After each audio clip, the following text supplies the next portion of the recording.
Olá, este é o Visões do Jornalismo, um programa do mestrado profissional em jornalismo do FIAM-FAAM Centro Universitário. Todos os meses, nós recebemos neste espaço acadêmicos e profissionais para debater questões importantes do jornalismo brasileiro. O programa de hoje vai falar sobre as fake news, ou notícias falsas. Para isso, recebemos a jornalista Bárbara Libório, repórter do Aos Fatos, veículo dedicado à verificação do discurso público no Brasil, e Ivan Paganotti, professor do mestrado profissional em jornalismo do FIAM-FAAM e doutor pela Universidade de São Paulo. Olá, Bárbara. Olá, Ivan. Muito obrigada pela presença no programa de hoje. Olá. Tudo bem? Agradeço o convite. A gente que agradece a presença de vocês. Vou começar falando pelo início. Afinal, o que são as fake news? O que são as notícias falsas? Isso é um fenômeno recente que veio com redes sociais? Ou isso, na verdade, já acontece no jornalismo há muito tempo? Ivan. Bem, existem muitas definições diferentes para notícias falsas. A mais simples, que é mais comumente encontrada aí nos textos que falam sobre isso, é você traduzir literalmente as fake news como notícias falsas, ou seja, são textos que têm uma aparência de jornalismo, que tentam simular uma notícia, mas que são verificavelmente inverídicos. Então, se você for checar essas informações, se você for procurar se informar mais sobre esses fatos, os personagens ou as ações, às vezes até os lugares são inventados, são ficcionais. Essa é uma definição bem ampla, bem geral sobre o que seriam as notícias falsas.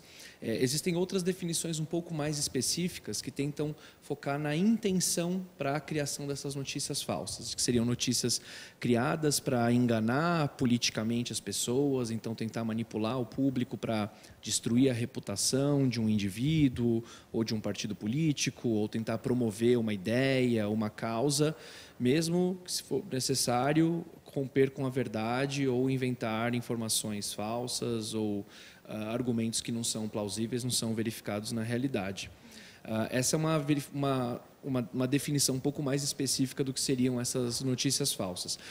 Também é possível tentar pensar que as notícias são falsas, de que o veículo que publica essas informações, ele estaria agindo de forma falseada. Então, talvez uma melhor tradução para o conceito fake news seria não pensar numa notícia falsa, mas num noticiário fraudulento. São veículos que são criados para sistematicamente publicar informações falsas, que normalmente ocultam, inclusive, a sua autoria, os responsáveis pelos sites, quem escreveu os textos, quem mantém esse site online, e usa-se essas informações, publica-se essas informações falsas sem ter uma responsabilidade sobre isso. O objetivo simplesmente é conseguir caçar cliques, fazer com que as pessoas acessem esses sites e muitas vezes tenham recompensas financeiras com isso, com propaganda, com divulgação. Então, isso é um fenômeno novo, Bárbara? Eu não diria que é um fenômeno novo, né? Mas eu acho que a gente não pode esquecer de como as redes sociais colaboraram para a disseminação das fake news, né? A gente fez uma pesquisa esse ano, o Aos Fatos, e os nossos entrevistados, né, a gente viu que 33% deles se informam hoje por aplicativos de mensagem, por WhatsApp, Telegram, outros 33% por mecanismos de busca, então, né, Google, e só 10% pelo site da imprensa tradicional, né? Então, é um consumidor ali de notícia que ele está consumindo aquela notícia pelo aplicativo, né? Então, quando a gente pensa no que chega pelo aplicativo, a gente não está falando também, a gente sai um pouco desse modelo de fake news, que é aquele modelo da notícia jornalística, né? Do título, do link. Mas aí a gente parte para o que a gente chama de desinformação, né? Que aí é uma notícia falsa que pode estar num meme, ela pode estar numa corrente ali, ela pode estar no áudio que é tirado de contexto. É uma notícia que alguma coisa ali ela não é verdadeira, entendeu? E realmente, verificavelmente, a gente vê que ela não é 100% verdadeira.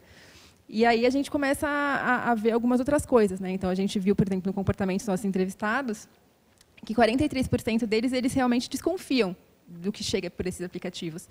Mas só 40% deles vai atrás para checar se aquilo é verdadeiro ou não.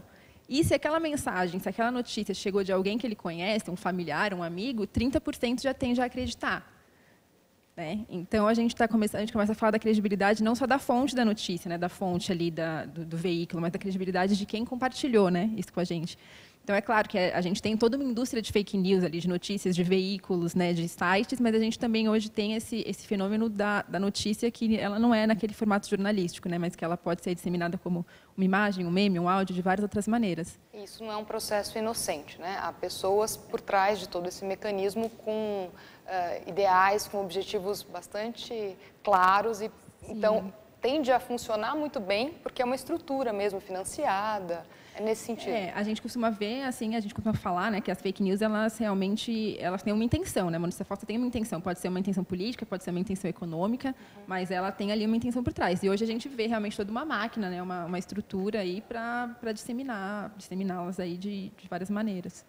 E falando em verificação, né, que as pessoas não verificam, necessariamente não verificam que chega aos seus celulares, o Aos Fatos é um veículo de checagem, né? É um veículo que se destina à checagem, o chamado fact-checking, né, em inglês. Como é que funciona? Por que há necessidade de existir um veículo assim? A imprensa não faz o que deveria, ou é um veículo para assessorar as grandes mídias nesse sentido? Qual a função de um veículo como o Aos Fatos?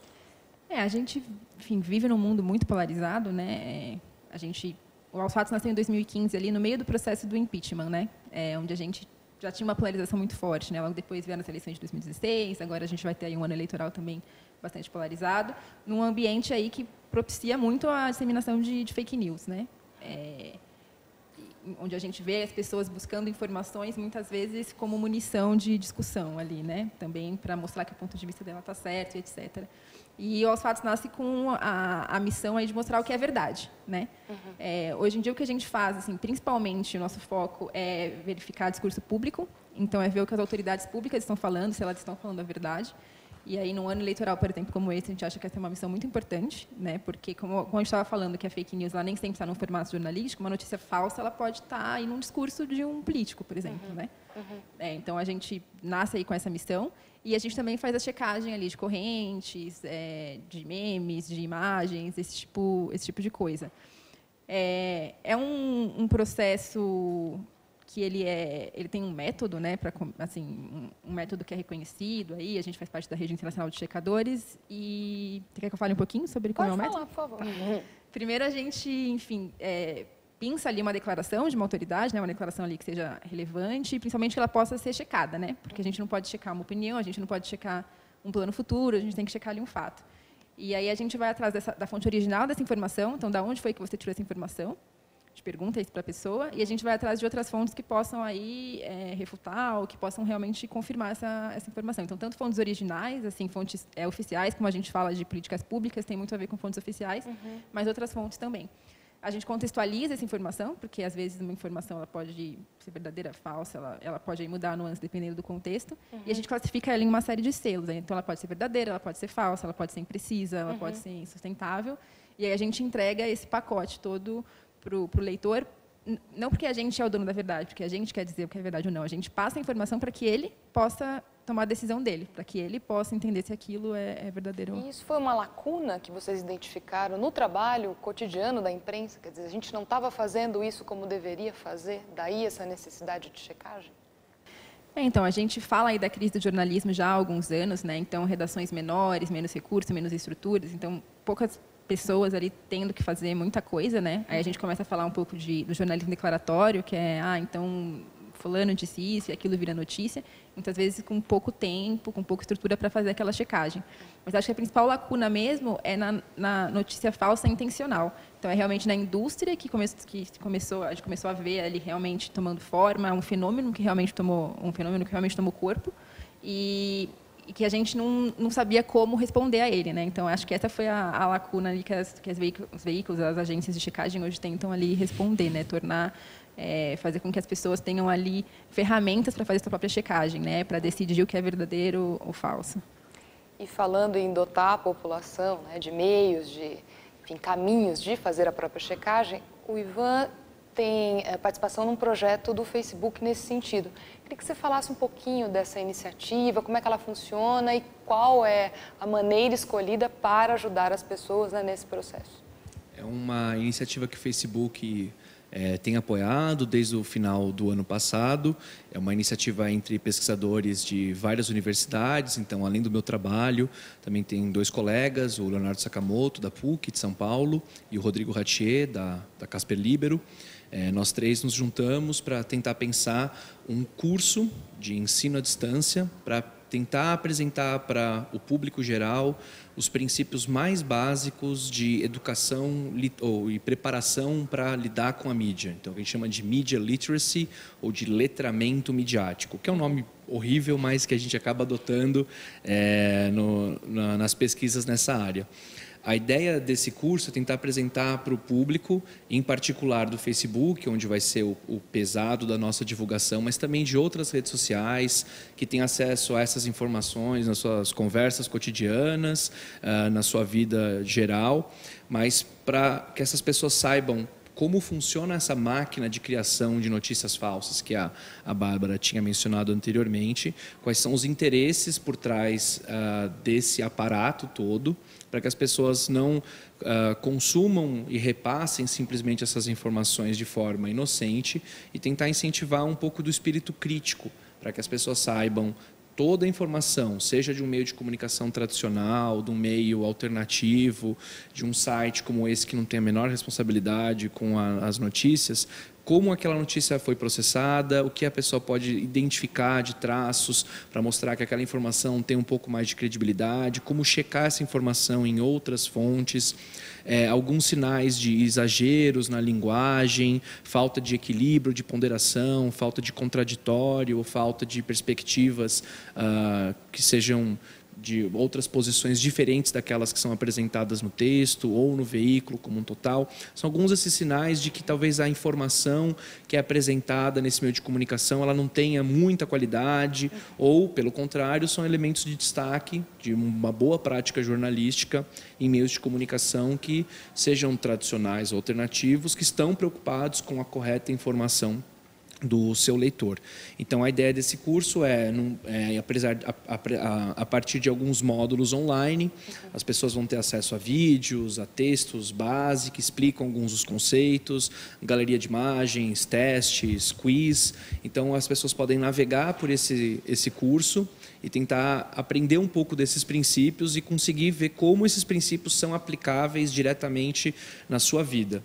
Como que você pode, usando essas ferramentas que o curso vai apresentar, não só as ferramentas de checagem que a Bárbara já tinha mencionado, mas também uma preocupação um pouco sobre a separação do que é fato e do que é opinião, o que é fato, o que é opinião e o que é propaganda, o que é a mentira pura e simplesmente deslavada, saber separar um pouco essas questões e saber em que universo você está transitando. A gente não quer também só as verdades, só os fatos duros, a gente pode ter um momento de ficcionalização, de uma mentira que a gente saiba que é mentira, que é construída como isso, tem sentidos sociais para esse tipo de prática. A gente não pode acabar comprando um gato por lebre e levando um enganado uma coisa como se fosse a outra. Então, saber qual é o contrato de leitura desses textos, o que se espera do nosso leitor e o que as pessoas que produziram esses textos pretendiam fazer ao divulgar essas informações ou essas ideias, para que a gente consiga saber exatamente ou estar um pouco preparado mais para identificar esses sinais e separar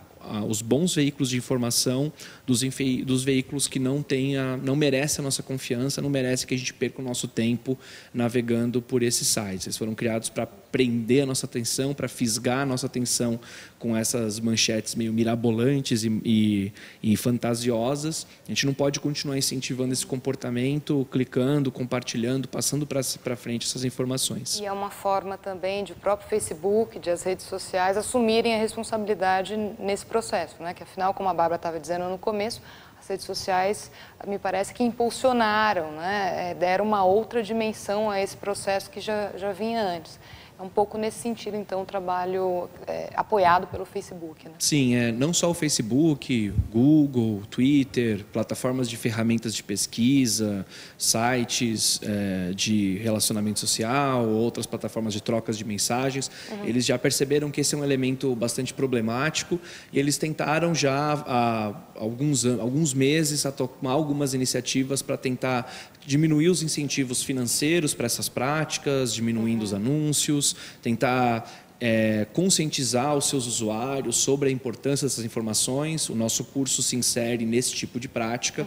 E também tentar ter uma parceria um pouco mais próxima com veículos de informação, com veículos jornalísticos que possam fazer essa checagem ou mostrar pontos de vista de contestação, pontos de vista diferentes e tentar alertar a população em casos um pouco mais flagrantes, as mentiras absurdas que acabam sendo divulgadas.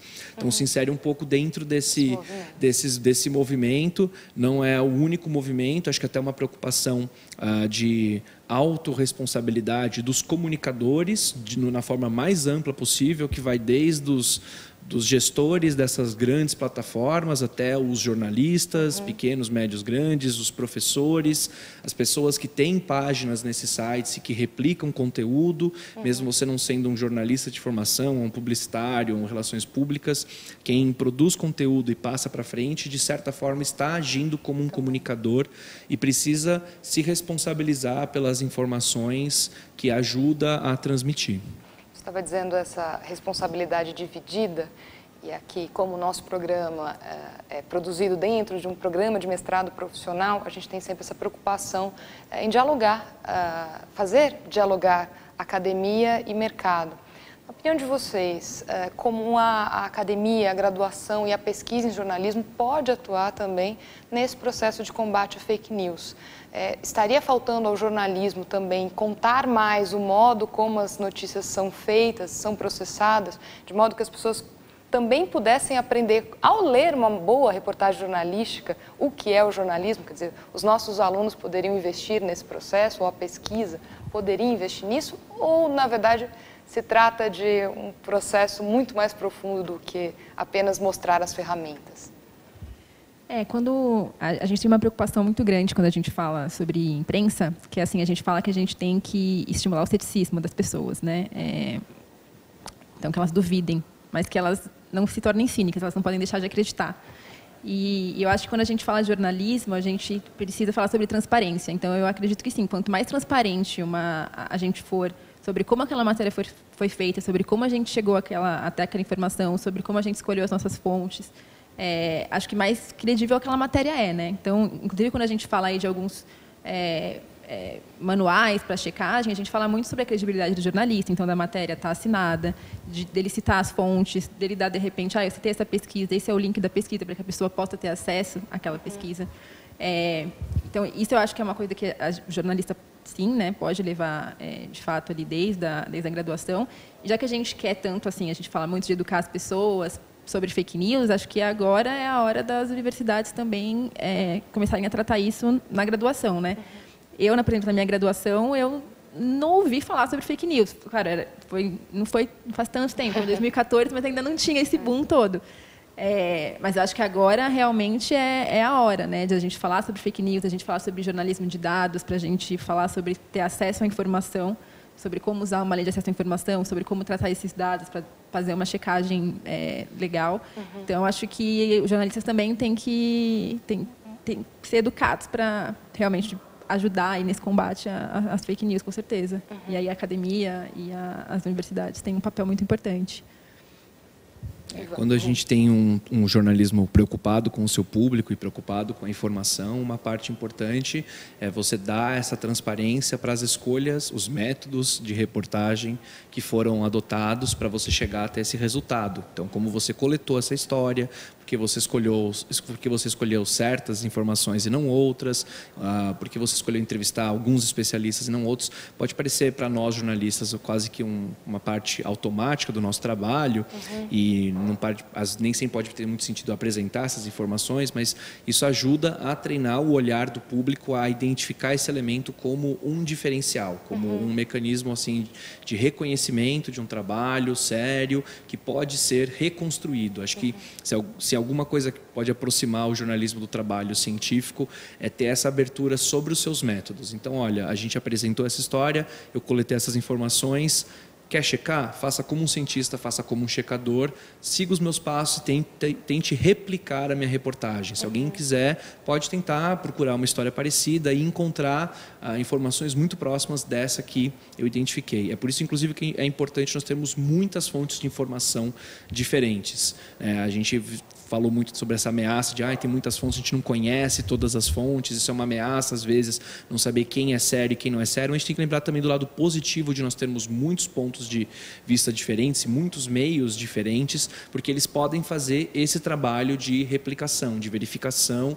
A mídia pode também vigiar a própria mídia, esse é um trabalho muito importante que precisa ser feito. E trabalhos belíssimos do jornalismo têm essa abertura, mostram como eles são feitos. É um livro que normalmente eu recomendo para os meus alunos de jornalismo, que é o Rota 66 do Caco Barcelos, um dos capítulos mais belos desse trabalho, dessa apuração dele, em que ele explica como ele fez a apuração. Então, como ele consultou esses dados, como ele construiu essas informações, de onde ele tirou, quem ele foi buscar, por que ele escolheu essas pessoas, o que ele conseguiu fazer, o que não foi possível. Então, o jornalista, ele tem essa ousadia de mostrar de forma transparente quais foram as escolhas e quais critérios explicam essas escolhas. Se alguém quiser checar, não confiou, não acha que isso está correto, siga os passos e você vai encontrar uma informação muito parecida com a que tinha sido apresentada. É isso que dá força para o relato. Não é só o fato de ele escrever muito bem, o que ele faz, sem dúvida nenhuma, mas é que qualquer pessoa depois pode, posteriormente, verificar esses dados, verificar esses números, encontrar esses relatos, essas experiências e mostrar.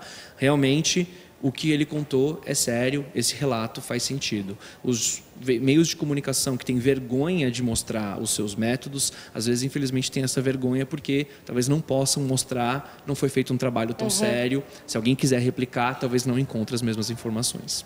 Isso pode evitar que o próprio jornalismo publique erros, notícias falsas, no sentido de algo não ter sido bem checado, de não ter sido bem apurado.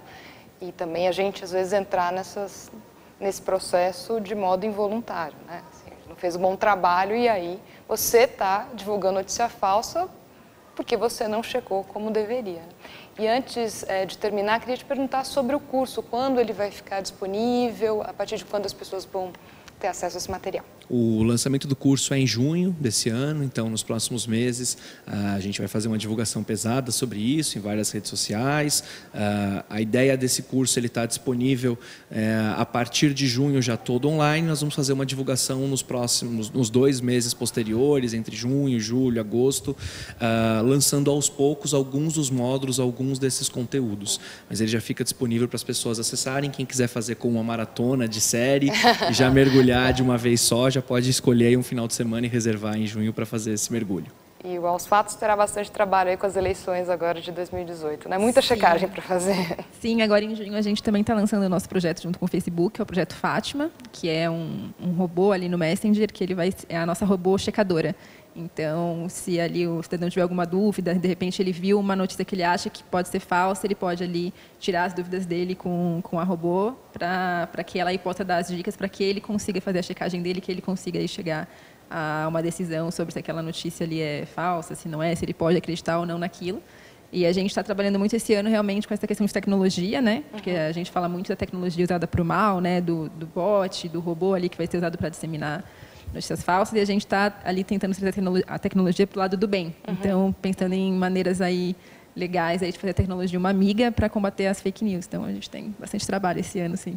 Não substitui, claro, o desenvolvimento do espírito crítico, mas é uma forma de auxiliar, né, o cidadão a percorrer o caminho necessário para fazer Exato, é mais uma ferramenta aí para que ele consiga fazer isso. Bem, é isso, gente. Nosso tempo acabou. Agradeço muito a participação. Acho que foi um debate bastante interessante, num tema bastante polêmico e que está no quente, né, digamos. Notícias falsas hoje é notícia, né? O próprio jornalismo fala muito disso e a gente vai voltar a esse tema possivelmente porque tem muita coisa ainda para falar. Muito obrigada pela presença de vocês. Obrigada, gente. Obrigado. Foi ótimo. Infelizmente, talvez a gente tenha que voltar a falar sobre isso. E você, muito obrigada pela sua audiência e até o nosso próximo programa.